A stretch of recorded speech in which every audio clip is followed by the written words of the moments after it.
readers. I hope your nonfiction reading is going well.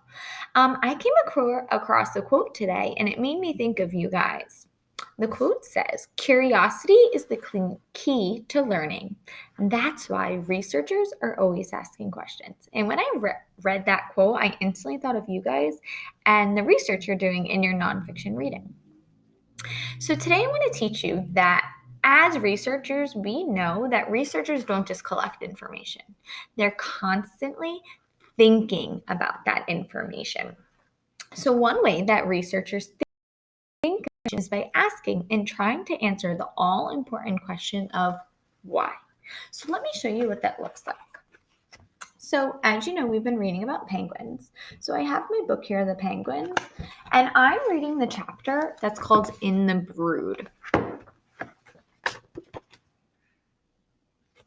Okay. And as I'm reading, I want you to notice how I don't just collect the information and take in the facts. I go beyond and ask why. In the brood, by May, chicks that are well nourished by their parents weigh about 26 pounds. I'm making a connection here. I know Clover weighs about 22 pounds right now, so I can picture in my mind how big they are. But by September, those chicks that have survived weigh only around 13 pounds.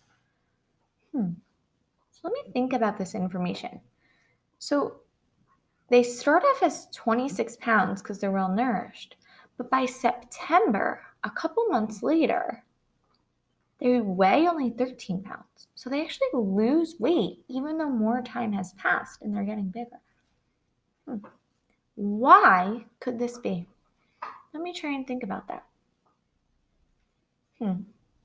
Well, you know what? I do know that the parents do leave their babies to go off and search for food. So maybe that is why they lose weight, because the parents aren't feeding them. They're off searching for food.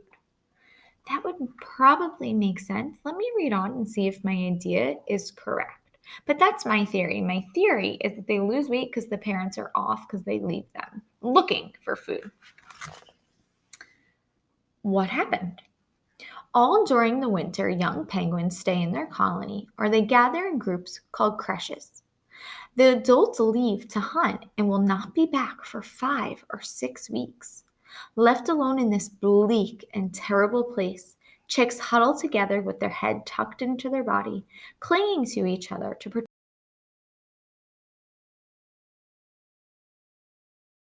warmth and lose.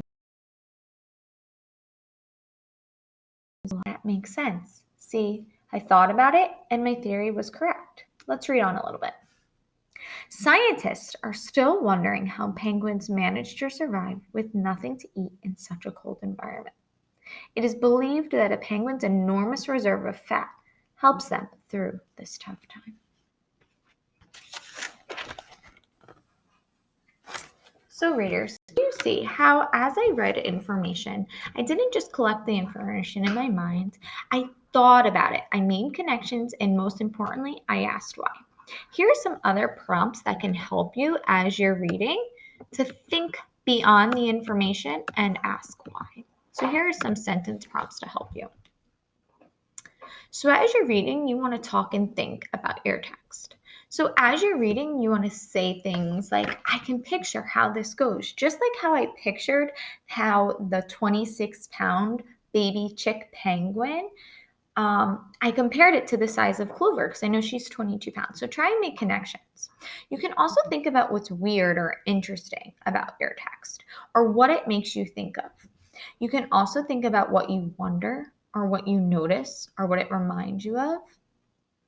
You also might say, you're probably asking, and I think the answer might be, or maybe you used to think something and now you're realizing something else. Okay? You can also think of possibilities like, could it be?